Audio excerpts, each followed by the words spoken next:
Foreclosure activity dropped for the third time in the last 4 months in February. Over 225,000 homeowners received a foreclosure notice during the month, down 14% from January and down 27% from a year ago. This total represented the lowest number of foreclosure actions in a single month since February of 2008. Foreclosure activity dropped in all three categories of foreclosure in February. 65,000 properties were repossessed by the banks, a 17% decline from January. 97,000 properties were scheduled for foreclosure auctions, a 10% drop.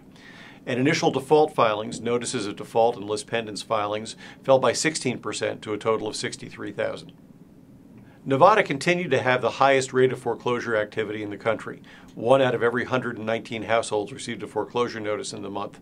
Nevada's been the #1 state in terms of foreclosure activity for over 2 years now.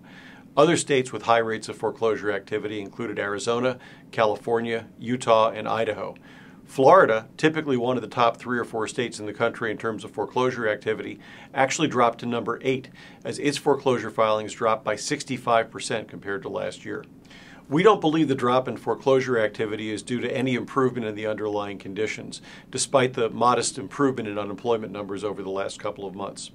What we really believe is happening right now is a combination of influences outside of the housing market that are causing these numbers to be artificially low. Most prevalent among the reasons for the decline is the continuing problems related to robo-signing, the paperwork process issues that the lenders and servicers had exposed in the last quarter of 2010. We're also seeing a backlog in the court systems, as many of these properties that should have been foreclosed on last year are now being refiled or amended.